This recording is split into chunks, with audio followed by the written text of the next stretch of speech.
Welcome to English apps. আজ আলোচনা করব নবম শ্রেণীর অ্যাসাইনমেন্টের বাংলা বিষয় নিয়ে, অর্থাৎ বাংলা বিষয়ে যে সিলেবাস দেওয়া আছে সেই সিলেবাস নিয়ে আলোচনা করব।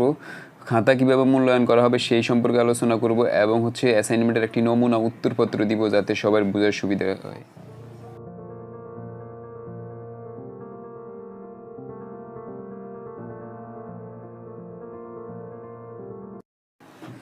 প্রথমেই কভার পেজ নিয়ে আলোচনা করব, অর্থাৎ অ্যাসাইনমেন্টের কভার পেজটা কেমন হবে। সাধারণত অ্যাসাইনমেন্ট লেখার নিয়ম হচ্ছে প্রথমে একটি কভার পেজ থাকবে, তারপরের পেজ থেকে লেখা শুরু করতে হয়। A4 সাইজের পেপার হবে এবং এক পেজই লিখতে হয়, অপর পেজ খালি রাখতে হবে। তো কভার পেজে যেই বিষয়গুলো লিখতে হবে, প্রথমেই বিদ্যালয়ের নাম লিখতে হবে, তুমি যেই স্কুলে পড়ো সেই স্কুলের নাম। যেমন আমি একটা উদাহরণস্বরূপ লিখলাম মণিপুর উচ্চ বিদ্যালয়। তারপরে তারিখ লিখতে হবে, যেই তারিখে জমা দিবে সেই তারিখ। আমি আজকের তারিখ লিখলাম 3/11/2020। তারপরে ছাত্র বা ছাত্রীর নাম, ছাত্র হলে ছাত্রের নাম আর ছাত্রী হলে ছাত্রীর নাম, যেমন আমি লিখলাম সাব্বির রহমান। তারপরে বিষয় বাংলা, শ্রেণী নবম, শাখা ক, রোল নাম্বার 1। তোমার যে রুল সেটা লিখবে। এই কভার পেজের মধ্যে এই বিষয়গুলো থাকবে। আর পরের পেজ থেকে তুমি তোমার অ্যাসাইনমেন্টের উত্তরটা লেখা শুরু করবে, শেষে স্টাফল করে বা বাইন্ডিং করে জমা দিবে। এরপরে আলোচনা করব আজকের সিলেবাস নিয়ে, অর্থাৎ বাংলা বিষয়কে যে সিলেবাস এবং খাতা কীভাবে মূল্যায়ন করা হবে সেই বিষয়ে। সর্বশেষ আমরা একটি নমুনা উত্তরপত্র দেখাবো, যার মাধ্যমে তোমরা বুঝতে পারবে কীভাবে অ্যাসাইনমেন্টটি করতে হয়।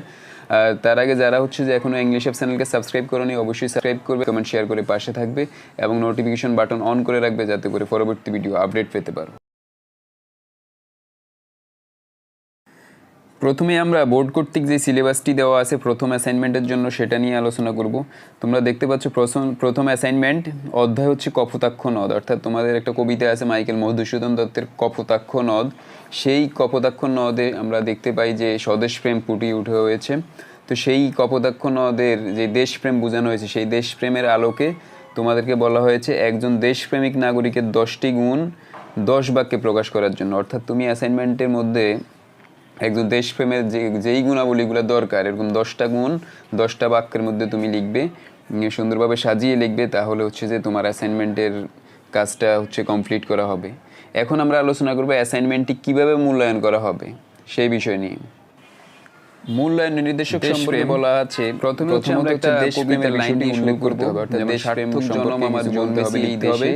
তারপর দেশপ্রেমিক নাগরিকের 10টি গুণ লিখতে হবে। এই কবিতার লাইন দিয়ে বাক্য গঠন ও বানান শুদ্ধ হতে হবে, অর্থাৎ বাক্য গঠনটা যাতে ঠিক থাকে এবং বানানগুলো যাতে শুদ্ধ থাকে। দেশপ্রেমের সংজ্ঞাটার সেই বিষয়টা নিজের দেশকে, দেশের মানুষকে ভালোবাসি দেশ। এখন যে আমরা দেশপ্রেম, মানুষের স্বভাবজাত কাজ 10টা গুণাবলী নিয়ে প্রতি প্রীতি হলো নমুনা উত্তর আমরা দেখাবো। এটা দেশপ্রেমের প্রথমত আমরা সংজ্ঞা দিয়েছি যাতে বোঝা যায় দেশপ্রেম সম্পর্কে একটু লেখা হয়েছে। তারপর আমরা এখন দেশপ্রেমিকের 10টি গুণ সম্পর্কে এখন লিখব।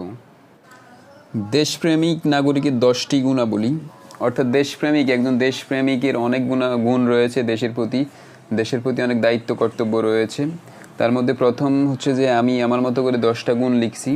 প্রথমত দেশপ্রেমিক তার দেশ ও দেশের মানুষকে ভালোবাসবে, অর্থাৎ একজন দেশপ্রেমিক তার দেশের প্রতি ভালোবাসা থাকতে হবে, দেশের প্রতি শ্রদ্ধা থাকতে হবে, দেশের মানুষকে ভালোবাসতে হবে। এটাকে তোমরা আরও বিস্তারিতভাবে লিখে দিবা, কারণ আমি এখানে এই শর্টকাট যে মেইন পয়েন্টগুলো গুণটা লিখছি, তোমরা আরও একটু বিস্তারিত করে লিখবে যে দেশপ্রেমিক তার দেশের প্রতি যেই সমস্ত দায়িত্ব রয়েছে সেই দিক তো পালবিত, পরিষ্কার পরিচ্ছন্ন। তারপরে দেশের মানুষের প্রতি ভালোবাসা থাকবে, দেশের মানুষের প্রতি শ্রদ্ধা থাকবে, সুসম্পর্ক থাকবে, আত্মীয় স্বজনের সাথে সুসম্পর্ক থাকবে। দেশের সম্পর্কিত যেই সমস্ত বিষয়গুলো রয়েছে, দেশ বিরোধী কোনো কার্যকলাপে সে লিপ্ত হতে পারবে না। এগুলো তার দেশ ও দেশের মানুষের প্রতি ভালোবাসার একটা নিদর্শন।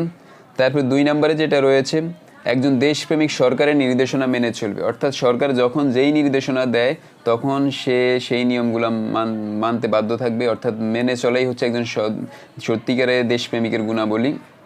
যেমন যখন সরকার থেকে বলা হয়ে থাকবে, যে কোনো নিয়মকানুনের ব্যাপারে বলা হয়ে থাকবে, যেমন ট্রাফিক নিয়ম মেনে চলতে বলা হয়ে থাকে।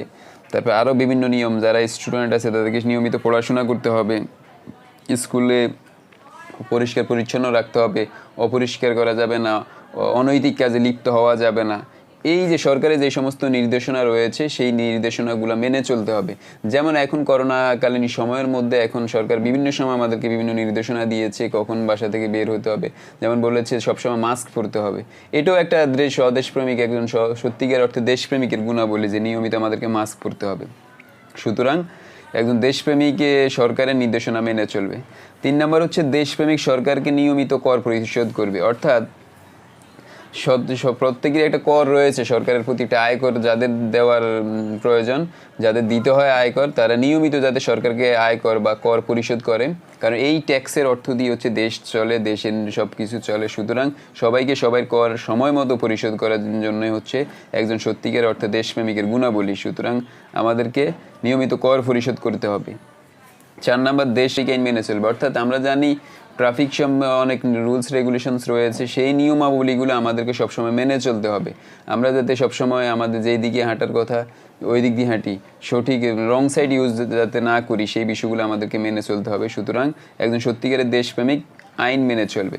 5 নম্বরে রয়েছে দেশপ্রেমিক দেশের ইতিহাস ঐতিহ্য সম্পর্কে জানবে। অর্থাৎ দেশের ইতিহাস ঐতিহ্য, যেমন মুক্তিযুদ্ধ, সশস্ত্র সংগ্রাম, আমাদের ইতিহাস সম্পর্কে আমাদেরকে জানতে হবে। আমাদের মুক্তিযুদ্ধের চেতনায় বিশ্বাসী হতে হবে। সুতরাং একজন সত্যিকার অর্থের দেশপ্রেমিকের গুণাবলী হচ্ছে সে তার ইতিহাস সম্পর্কে জানবে, সে তার দেশের ইতিহাস সম্পর্কে জানবে, ঐতিহ্য সম্পর্কে জানবে। এ হচ্ছে 5টা। এরপরে হচ্ছে যে আমরা বাকিগুলো নিয়ে এখন কথা বলবো। 6 নম্বরে দেশপ্রেমিক দেশের সংবিধান ও আইন মেনে চলবে। অর্থাৎ দেশে যে সংবিধান রয়েছে, যে আইন রয়েছে, সেই আইন এবং সংবিধানের প্রতি সবসময় শ্রদ্ধাশীল হবে এবং সেগুলো সবসময় মেনে চলবে। 7 নম্বরে রয়েছে দেশপ্রেমিক কোনো ধরনের অসামাজিক কাজে লিপ্ত হবে না। অর্থাৎ কোনো ধরনের অসামাজিক, অনৈতিক, খারাপ কাজে লিপ্ত হবে না। সবসময় তাকে ভালো কাজ করতে হবে, ভালো কাজের প্রতি উৎসাহ দিতে হবে, ভালো কাজের প্রতি সবসময় নিয়ম মেনে চলতে হবে। কোনো ধরনের অসামাজিক, অনৈতিক কাজে যাতে কখনো লিপ্ত না হয় সেই বিষয়ে সচেতন থাকতে হবে। 8 নম্বরে রয়েছে দেশপ্রেমিক দেশের সংহতি ও সম্প্রীতি রক্ষায় কাজ করবে। অর্থাৎ দেশের সংহতি ও সম্প্রীতি রক্ষার্থে একজন দেশপ্রেমিক সবসময় কাজ করবে। দেশের বিরুদ্ধাচরণ হয় এরকম কোনো কাজে কখনোই করা যাবে না।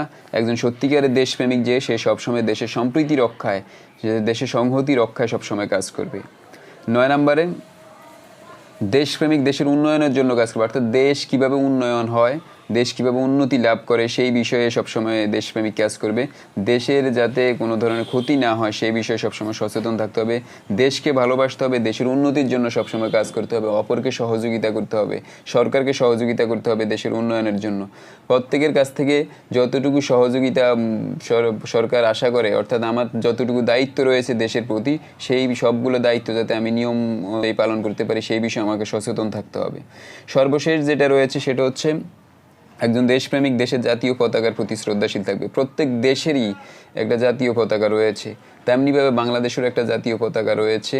যেই জাতীয় পতাকাটি হচ্ছে আমাদের নিদর্শন, আমাদের একটা স্বাধীন সার্বভৌম দেশের নিদর্শন। সেই জাতীয় পতাকার প্রতি শ্রদ্ধাশীল হতে হবে।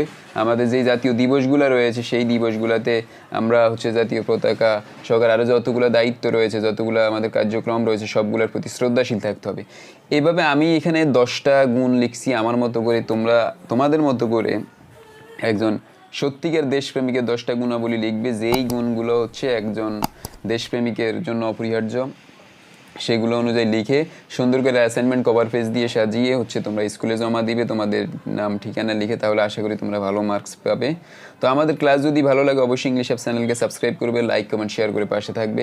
আর অবশ্যই নোটিফিকেশন বাটন অন করে রাখবে যাতে করে পরবর্তী অ্যাসাইনমেন্টগুলো আপডেট তুমি পেয়ে যেতে পারো। আর পরবর্তী অ্যাসাইনমেন্টের আপডেটের জন্য অবশ্যই ইংলিশ অ্যাপ চ্যানেলের প্রতি দৃষ্টিপাত রাখবে যাতে করে কোনোটা মিস না করো। Thank you very much.